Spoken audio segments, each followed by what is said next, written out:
Welcome to The Sound of Economics for another episode of our live series. I'm Giuseppe Porcaro, Head of Outreach and Governance at Bruegel. I'm Maria De Meritis, I'm the Deputy Director at Bruegel. I'm Jean Pisani, I'm Senior Fellow at Bruegel. I'm Thomas Hale, I'm Associate Professor at the Blavatnik School of Government, University of Oxford. And for today, we are going to ask ourselves the question that many of us are actually asking probably more than one time per day. Are we going to exit from the Great Lockdown? When? How? I would like to give you an example on this. My mom, who is 65 years old, she lives in a small town in the south of Italy, and she heard the rumor that over 65 years old people will not be allowed to be out of their house until December. And she's panicking about that. So as you can imagine, there are a lot of concerns. There are health concerns, economic concerns, but also human concerns about the way we are going to spend the next few months. And on this, in the past few days and weeks, we've been seeing a patchwork of reactions from European member states. Austria has been the first country to relax its coronavirus measures, now allowing small shops to open while the bigger ones can follow suit in May. In Spain, most businesses remain closed, but some workers in factories and the construction industry were permitted to resume their work. Italy has announced the national lockdown will continue until the beginning of May. However, on Tuesday, it allowed bookshops, stationery stores, and shops selling baby clothes to reopen on a trial basis. Belgium announced lockdown until 11 May, but DIY and gardening shops reopening, and controversially, allowing visits to elderly homes. Meanwhile, Denmark has reopened daycare centers and schools for younger children to avoid new flare-ups of infection. Among such patchworks of exit plans, on Wednesday, 15th of April, the presidents of the European Commission and of the European Council released a joint European roadmap towards lifting COVID-19 containment measures. What they called for is an exit strategy which should be coordinated with member states and will prepare the ground for the recovery plan. What did they say more? Firstly, they say that the lifting of the current measures should be based on the epidemiological analysis, sufficient health system capacity, and appropriate monitoring capacity. And they proposed a list of measures which are being debated now daily on the news already since a while, from the need to gather data and develop a robust system of reporting and testing, to the need to use mobile apps which respects data privacy, from expanding the testing capacity to harmonize the testing methodology and develop a vaccine. What they did as well was to recommend the member state to coordinate in lifting these lockdown measures gradually and replacing the general measures with targeted ones. And they called for a phased approach for the opening of our internal and external borders, the gradual restarting of the economy, and last but not least, restarting gatherings of people very gradually.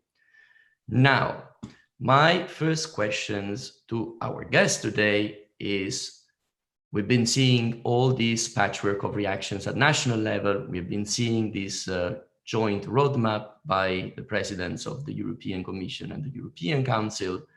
What do we make out of it? Especially what do we make out of this joint European roadmap? First reactions to this document that was released on Wednesday.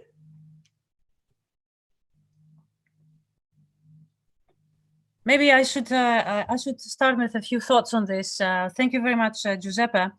I just wanted to start with the word exit because it is a big word, actually. What we learn now, if you just apply common sense to the information that is coming to us, what we know about exiting, we know that we're not going to have we are going to need to have some sort of a cure for this. And the jobs that will be required in order to be able to deal with this effectively and declare victory, they will not be ready for at least 12 months. and probably 18 if you want to consider also mass production of this. So we won't be able to declare victory against the pandemic for some time now. So really, we will not be having a clear exit for a time. The other thing that we know for sure, actually, and yesterday we had a very interesting event in which our guests were saying, is that we know with probability almost 100%, we are going to have a second wave of this. So, any attempt to bring the society and the economy out of what it is now, it's an artificial coma. If we try and bring the economy and the society out of this artificial coma, we need to be preparing for actually the next steps, which will be both a second wave and a vaccine, which is not going to be here for another at least year. So, we need to think about the economic consequences, but also in line with also what you said, Giuseppe, about your mother, the social implications of isolation for quite such length periods of time. These are not minor things. And I think in the decisions that we take as we progressively try to open up, not exit, but open up the economy and a society, it's important to understand at what cost the shutdown is arriving.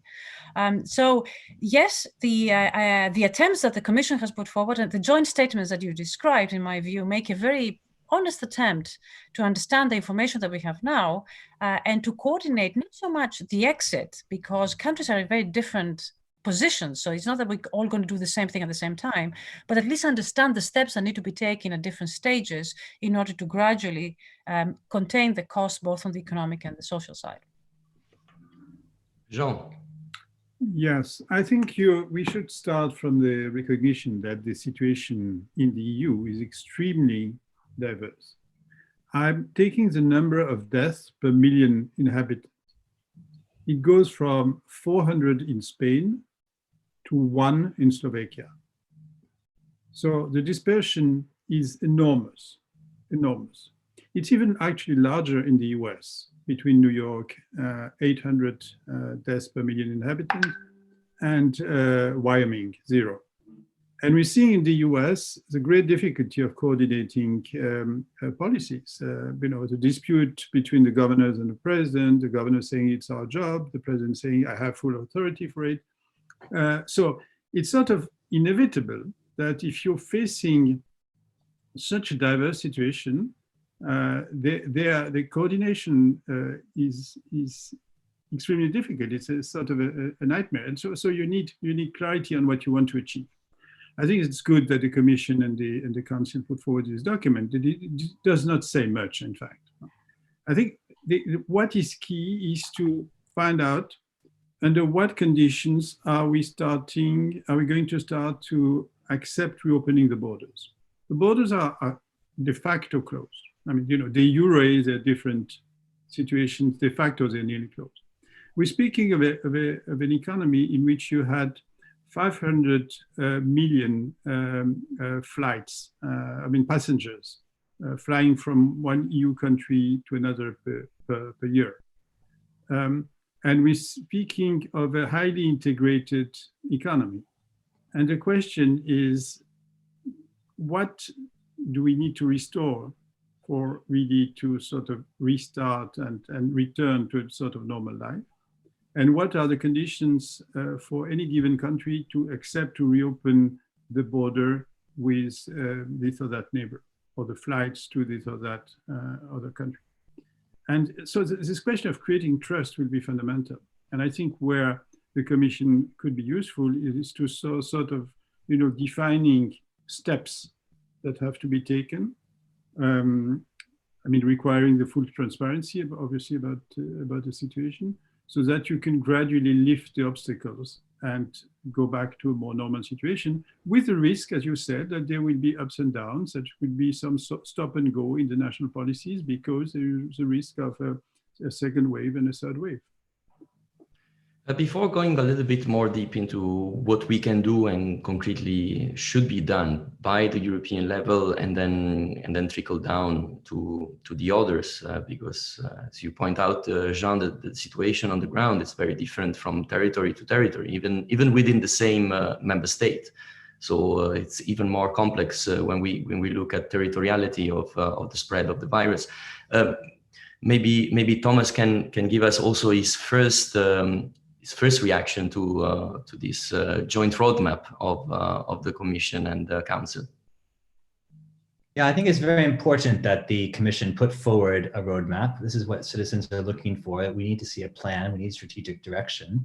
I think Jean's right. It doesn't say as much maybe as it could have, but it's a useful first step. The big question you started us with, Giuseppe, was when are we going to get out of this? And of course, in some ways, the more important question is how have we used the time we've been in lockdown to prepare for exiting in a safe and systematic way? And I think different governments have done more or less on that front, but really no government anywhere in the world really has got a full system up in place. So the Commission's new document says basically three things. We should exit as the epidemiological data say we're reducing the spread of the disease. We should exit as we're investing in healthcare. We should exit as we're monitoring the spread of the disease going forward so we're able to react quickly. But I would add several more things to that list. I would add preparing schools and workplaces to function in a new situation. For example, in Denmark, people are going to be teaching school outside more with smaller classes. We should be minimizing risks in hotspots, for example, in nursing homes. We should be making sure that we have a plan in place to manage the risk of re-importing the virus from other jurisdictions. We're seeing it now spread very quickly in many parts of the world. And we need to be also creating the measures that make people both accept and be able to accept future reinstatements of lockdown policies in the future. Because we give people, tell them that it's over now, we're going to be setting ourselves up for failure in the future in terms of social acceptance of what's going to be needed. So I think it's a really useful step the Commission has put forward, but there's a bit more that needs to be done in my view. There is more to be done, that for sure, and I would like to come back to this very soon after asking you another question, Thomas, because you have been leading this huge project of putting together a COVID-19 government response tracker at the University of Oxford. And it will be interesting for our listeners and for us as well to learn a little bit more about what you are finding out from this huge exercise of gathering data. I mean, I just mentioned that one of the pillars of the strategy of the joint roadmap outlined by the European Union is to have consistent and solid data gathering. So you are somehow ahead of the curve on that side. Maybe you can tell us a little bit more what we can learn out of it, but also a little bit more in depth of what is going on in the single countries, especially looking at Europe, but in the global context as well. Sure. So I think the importance of tracking not just the virus itself, but also how governments are responding to the virus is incredibly important. We're only going to get ahead of this problem if we are learning in real time what works, what doesn't work. And for that, we need radical collaboration to make sure we're sharing the information between governments in a really effective way and creating that making that publicly available in real time. So in our project, we're trying to track government responses. We're trying to make that global, up-to-date, and accurate. And we have about 100 different Oxford University students and staff who are working to collect data from all over the world. So they're reading documents and media reports in the language of many countries around the world and feeding that into our tracker. The picture that emerges from that work is of a very non-coordinated global response. You've mentioned a bit the different approaches within Europe. That's of course magnified globally. And as Jean said, also sometimes apparent even within one country, many different responses. So we're seeing a lack of common approach. And that's really quite striking actually, because there are and were plans in place for how to deal with these kinds of outbreaks. Many governments had ideas on the shelves. The WHO, of course, had a kind of general approach. We've seen not a sort of coordinated technocratic response, but rather a quite uncoordinated ad hoc response.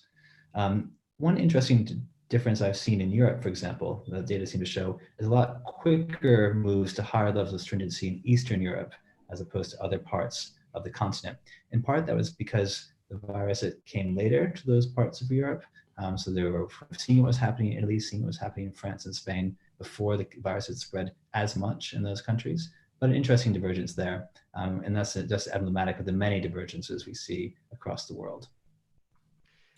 We've been seeing different approaches, even within the countries of the European Union. I was quite struck by the different response that Sweden has been having in terms of strategy, for example.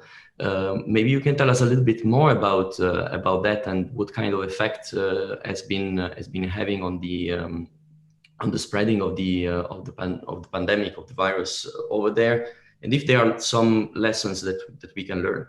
Can I add a question to Tom? I mean, judging from your data, do you have the impression that there are different degrees in the implementation of the same strategy, or that you have really different strategies in place in different countries? I mean, we all know about those outliers, but are they real outliers, or is it just a matter of degree or more reliance on individual behavior rather than mandatory, compulsory requirements? Yeah, I think that's a very important question, and helps put the Sweden example in context as well. So our measure tracks government's official policies. We're not able to track at this point how well they're implemented, how much people obey them or not. So a lot of factors are coming into this. The government's, the main variation we see is not so much the level of stringency governments ultimately reach, although there are some differences there, but more importantly, the timing with which they do so.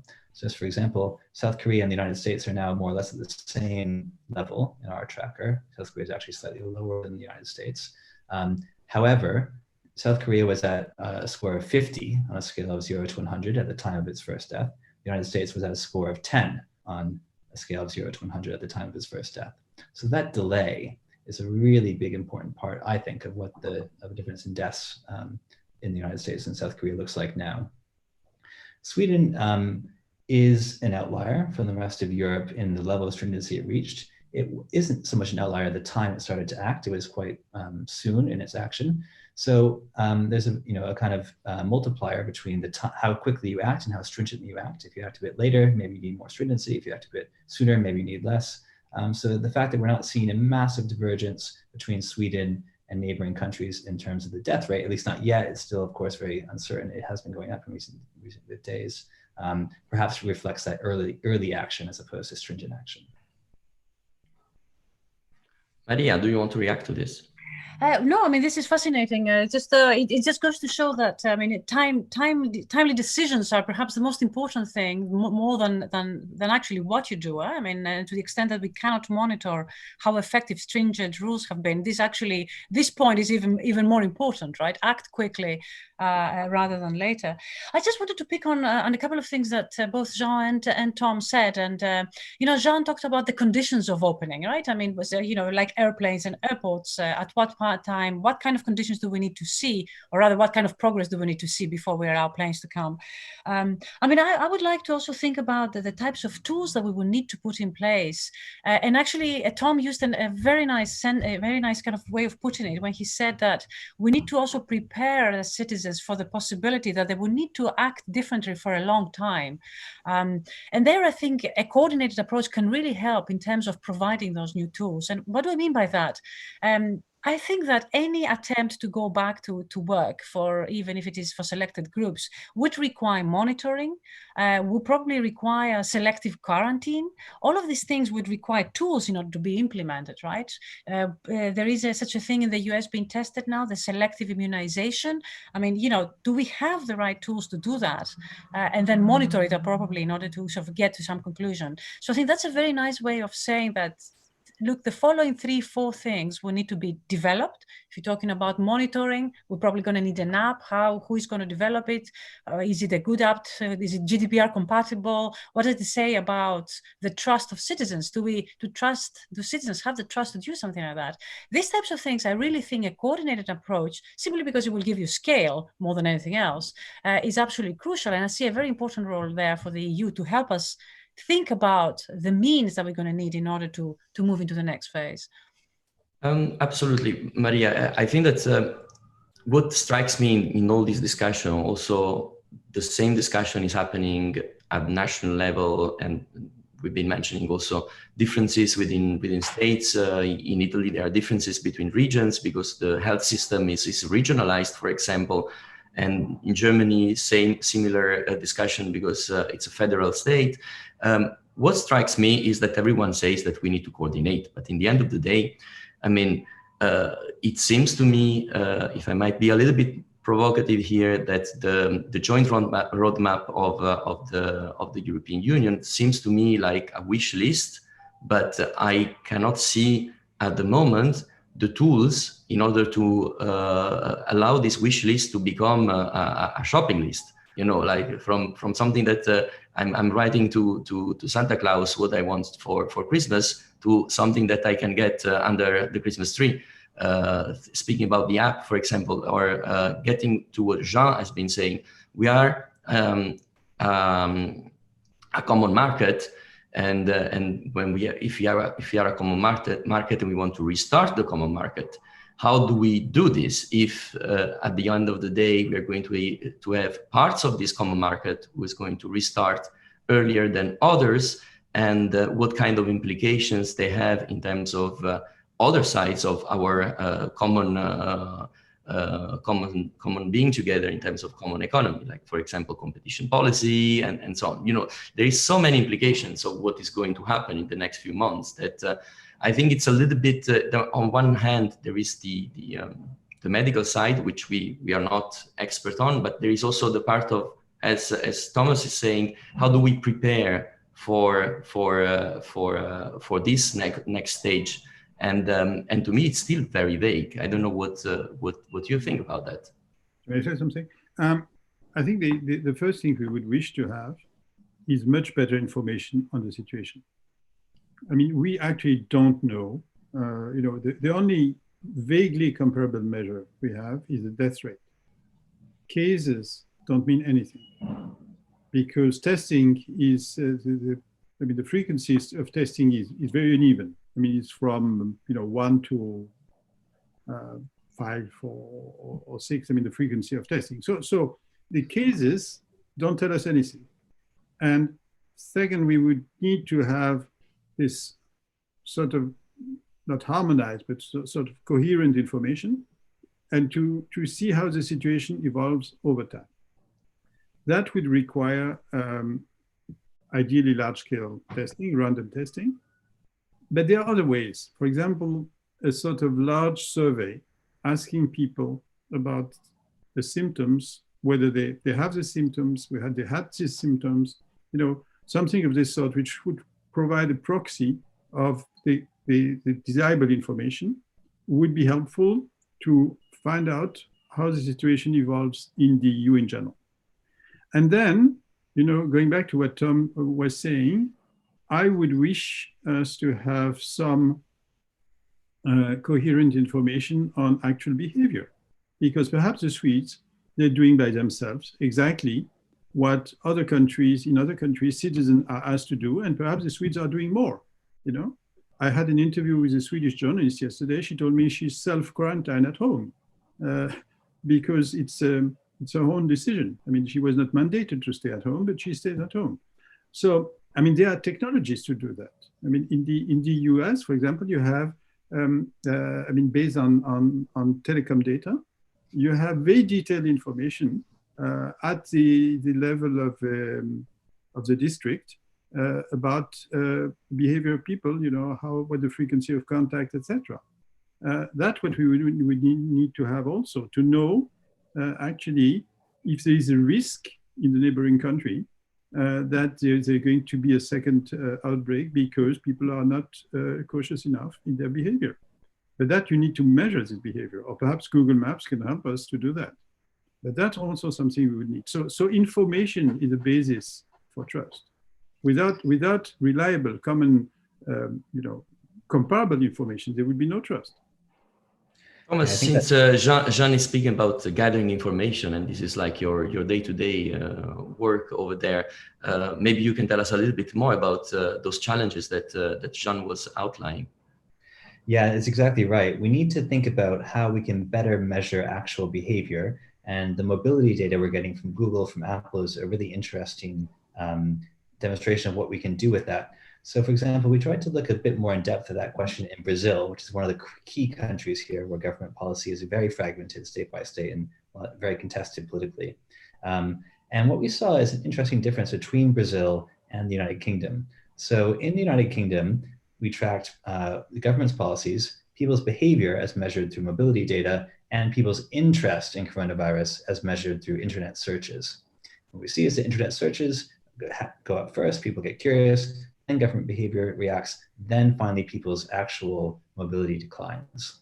In Brazil, there's a different order. So at first, people's interest goes up, then their behavior changes. Before the government acts at all, people started reducing their mobility sharply. Only later did the government policy begin to ramp up after that. So these kinds of important differences, which probably vary systematically across different countries, are a really important part of the puzzle we need to go into much more depth on going forward. Maria. Sorry, I mute myself. I wonder if this can be sort of a sign in itself of trust in government, right? Because I mean, if you find that in Brazil, people react before the government, so they don't have this paternalistic expectation of the state. Whereas in other countries, you wait for the state to react before you follow. It's kind of an interesting thing that is gonna keep you and us very busy in terms of research for many years. I just wanted to also make an addition to what Jean said about the need for information. I mean, it's a trivial point to make, but without information, good information is really a non-starter. And Jean mentioned the issue: the only reliable data that we have is deaths. But even there, I will contest that, because actually countries report different numbers of deaths. In Belgium, for example, yeah, sure. So even that is actually contested. There's the one thing we can measure, we actually measure differently. So even that, I think, is a non-starter. It's only this to emphasize, Giuseppe, your point that coordination needs to be even with the basics. And Maria, yesterday, China revised its number of deaths in Wuhan by 50%. So even for this very, very critical data point, we had a 50% move just because of different accounting procedures. So it's really difficult to pin it down. Oh, well, I mean, in France now, the Statistical Institute publishes weekly the number of deaths by regionalized, with a sort of granular detail. And it's all causes. I mean, it's not coronavirus linked, but it gives you an indication of the excess number of deaths in the various parts of the country. And it's updated weekly. And that's something easy to do, because in all countries, we have this type of information is available. I mean, you have to declare a death. So just a matter of collecting statistically and publishing. Okay, yeah, sorry, if I may add to that, because this is very interesting. I think the other thing which would be very concrete, and I don't know, but I would imagine it's easy to measure, is how many ICU beds you need. This is something actually also in view of the sort of what are going to happen in the second phase, the second wave or possibly third wave. How many ICU units are we going to need as we move forward? This ought to be information that is readily available and we can monitor. Okay, but what strikes me again is that with all the good intentions of this joint roadmap, it's still far from being ambitious, vaguely ambitious about the needs that we have here for coordinated action.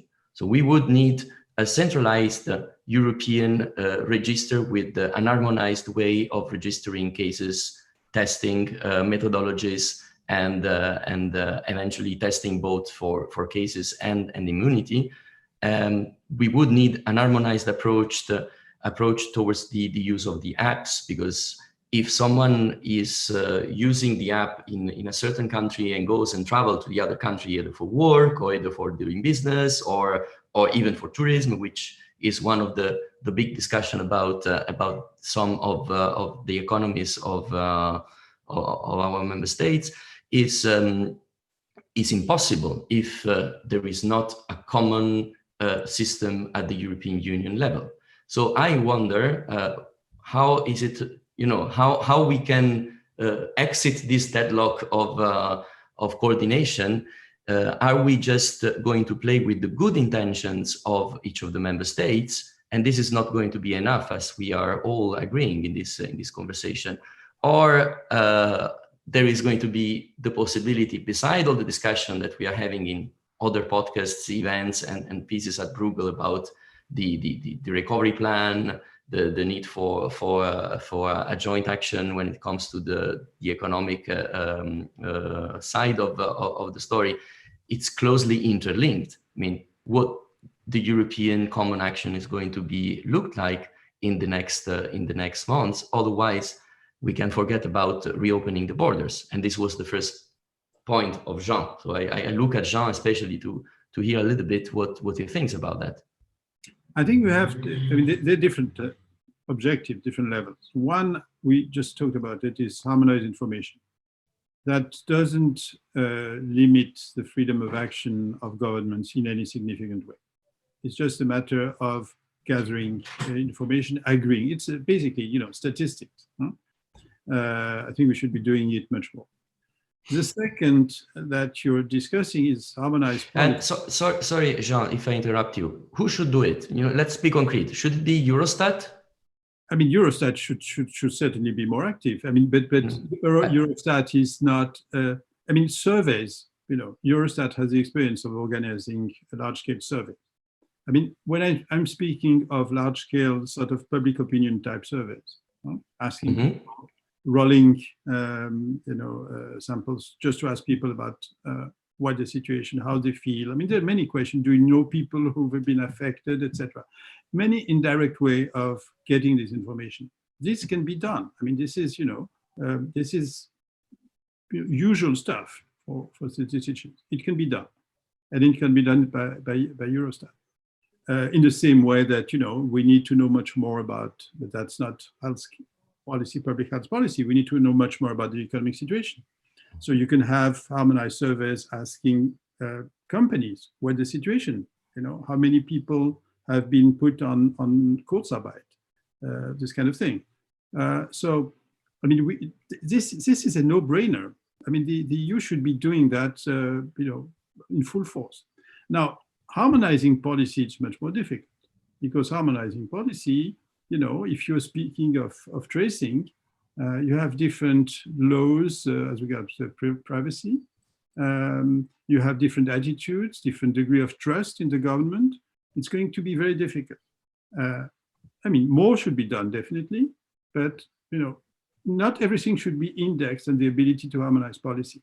And then the question of harmonizing triggers. When are you going to reopen your border? What do you request from your neighbor in terms of, quality of information and about the degree of risk you will be taking by reopening the border or lifting the sort of heavy control there are in the travel requirements with your neighbor. And that should be, to the extent possible, harmonized.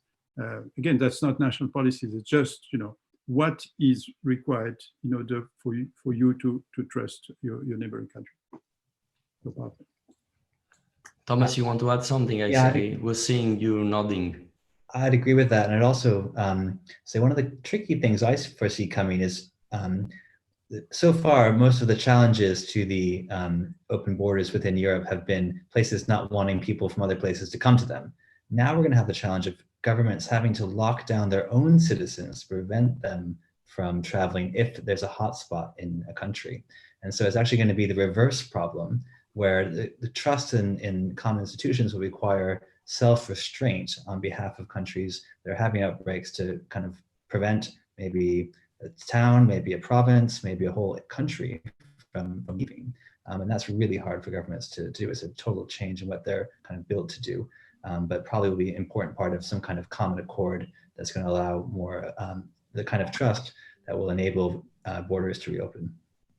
Yeah, speaking about trust, I have a question on Slido that goes on the broader issue that the trust plays a big role in this whole conversation. Trust among member states, trust in the institutions, but the question from Catherine speaks about trust in citizens and what kind of methods and tools would you recommend to instill this trust in citizens as people are wary to share data or they fear that things might be abused in the near future and so on. So I guess that part of the story here, there is problems of coordination at European level that we all know, but there is also problems from the governments to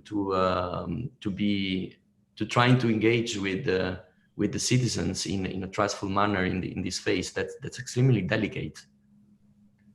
Yeah, if I may perhaps kick in here, I actually believe this to be one of the biggest challenges that we will have to sort of, find a solution to.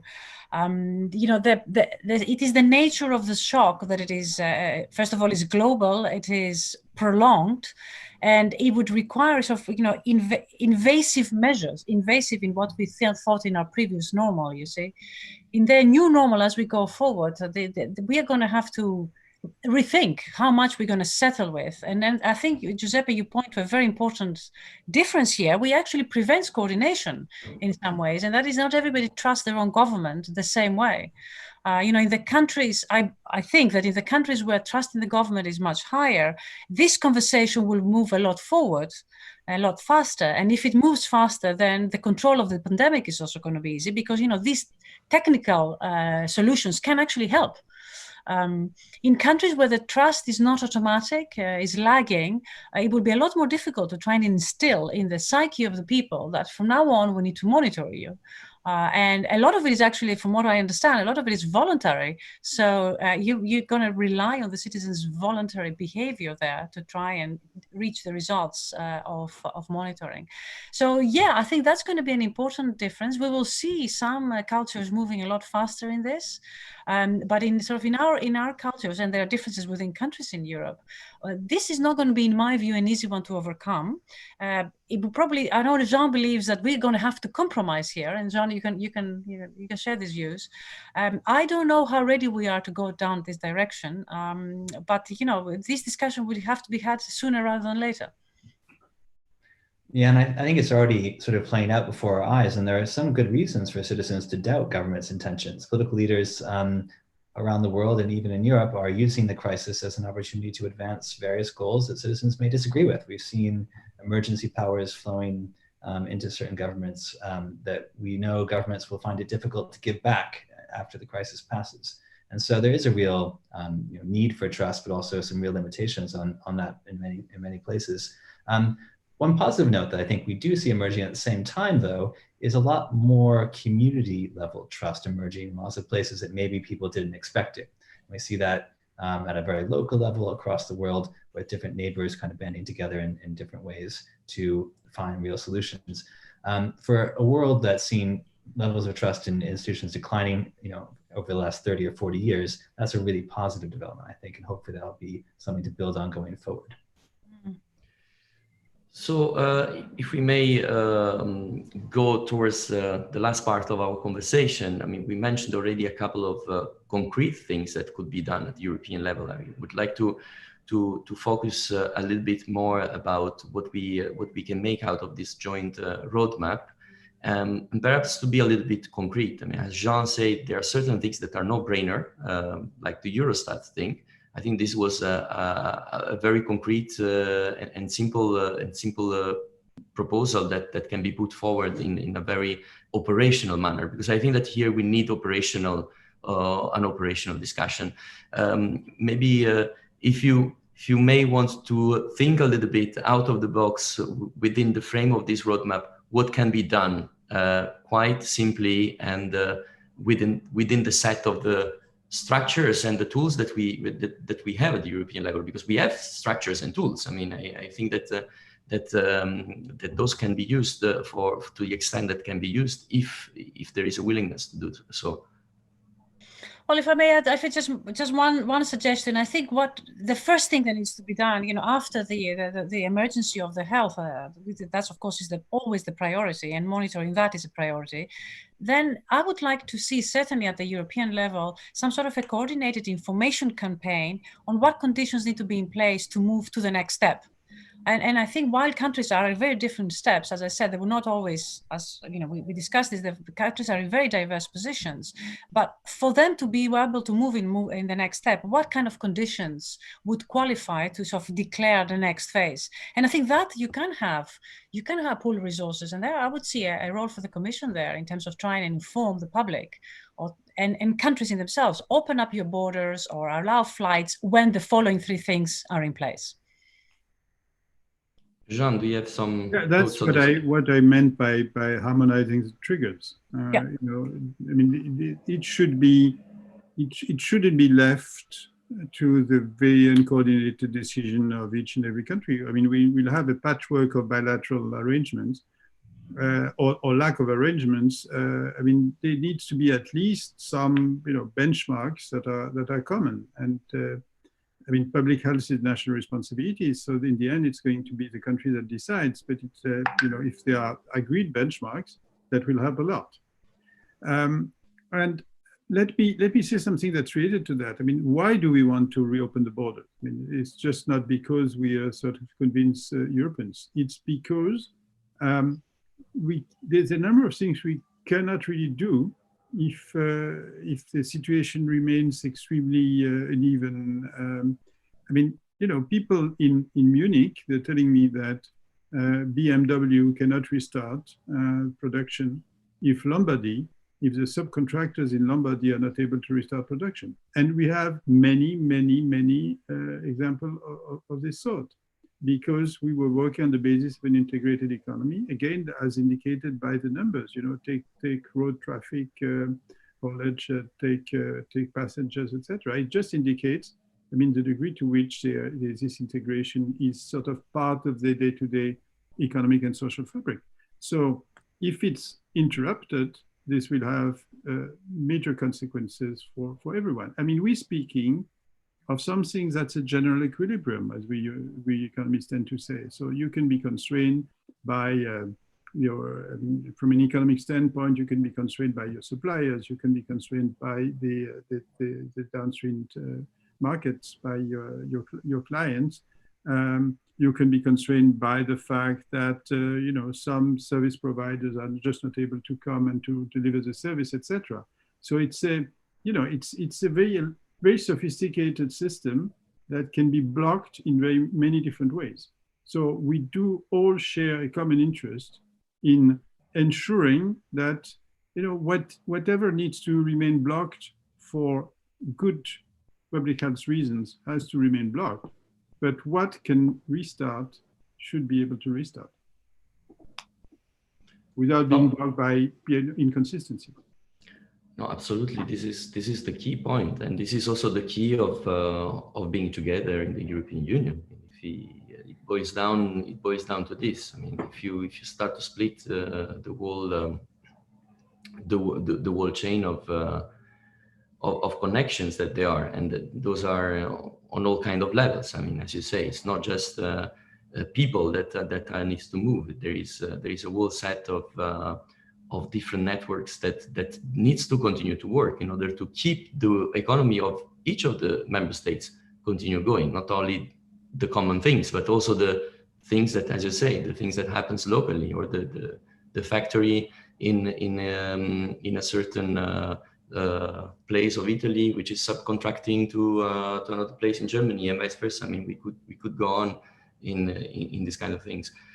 Thomas, do you have some reflections on these as well?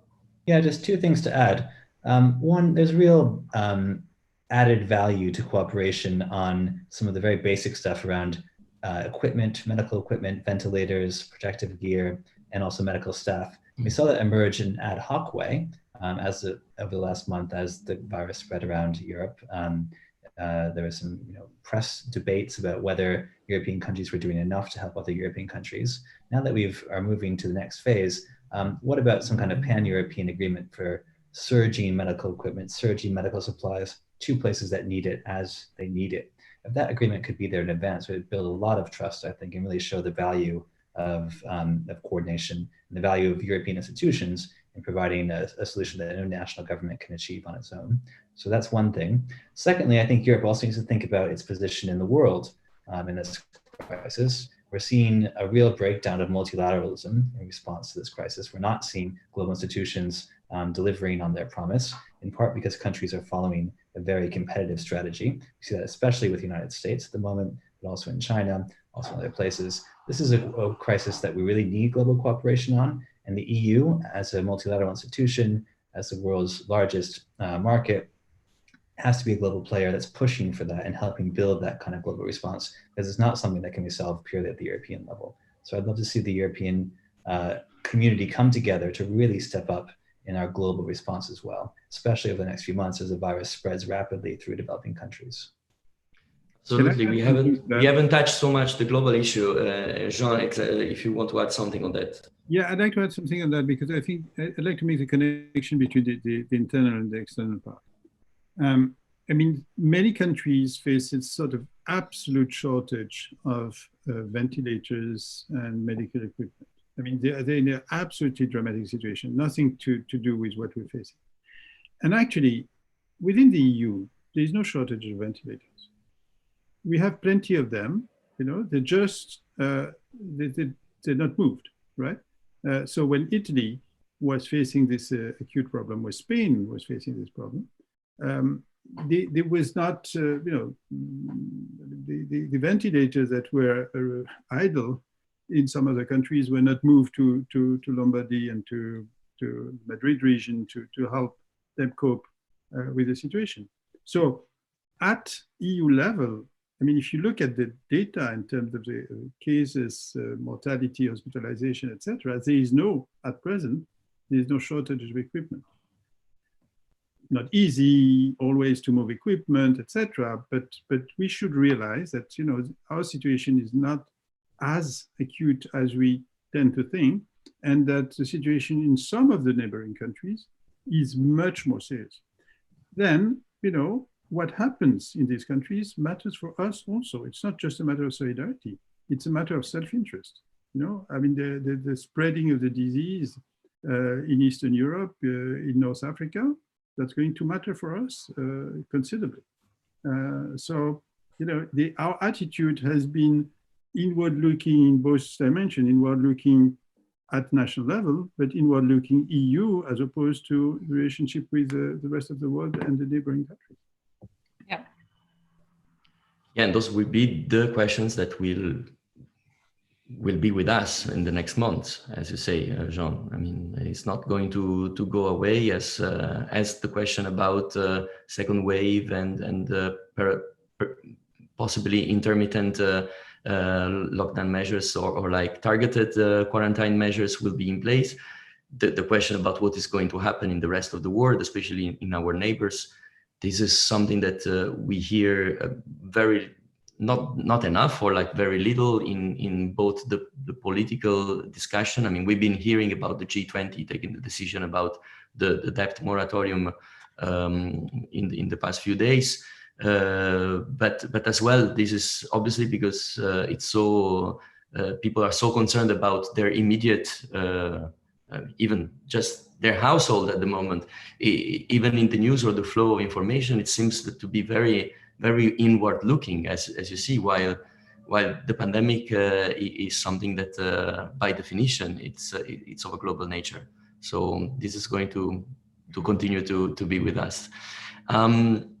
Our time is coming to an end, so I would like to have just a brief last word, if you want to conclude this conversation. If you have any other thing that we haven't touched yet, or if you want to close and give our listeners some of your last thoughts over there.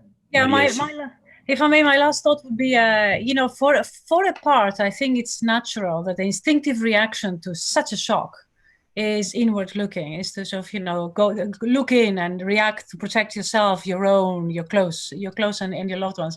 It's human. Part of it is understandable. But now we are kind of 5, 6, 7 weeks later, and we've all gotten used to sort of being in a lockdown. I think this is the time to sort of release those instincts and sort of, you know, do what I think Tom said as well, which is to sort of, you know, understand that the value here, this is a problem of coordination. As Jean said, it matters what happens to the neighbors and further away, for us, self-interest as well. So it will be important to understand that. And Europe has a tradition and a real belief in multilateralism. And this is the time to demonstrate that. Tom, do you have some last words? Otherwise, I have a last question for you. No, I agree with that. I'd also say that, as we look to dial back some of these measures, we have to recognize this is a new phase we're entering. We don't have many examples yet of countries that have reduced their stringency measures. We haven't seen the impact of that in China or in Mongolia or in Taiwan or other places where we've seen dialing back. We don't yet know how that's going to play out over the medium term for the spread of the virus. So we need to be really eager to learn from those experiences as they unfold and adjust and recalibrate the European rollback of stringency measures in real time as we learn from the data. The virus moves very fast, but we can move just as fast, but only if we're learning from real-time experience and adjusting as we go. Now, last question for you, Thomas. So, I mean, at the end of this conversation, of course, you don't have the answer for my mom, but what can I tell to my mom when I finish this conversation and I will speak with her, and do I need to confirm that she should be worried to be home, or what would be the best approach? I mean, to my mom as to many other people that are asking the same questions to themselves. Yeah, I think the best answer is that we know that reducing chances for viruses to transmit makes us all safer and has saved a lot of lives over the past few months. We know that. We're going to need more of that in the future. Hopefully it can come in waves, so you'll have a chance to go out in the summer and enjoy some of the beautiful weather at some point, but it's going to be up and down, and therefore we need to make sure we're making the right choices to save as many lives as possible. Thank you, Thomas. Jean, a last word from you? Well, perhaps to say that we economists have spent a lot of time discussing, financial arrangements. So credit lines and joint borrowing, the famous Corona bonds, etc.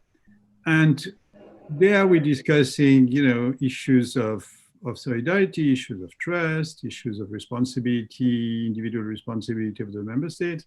And we're finding exactly the same issues when we're discussing this more concrete cooperation in actually fighting the disease and limiting its spread.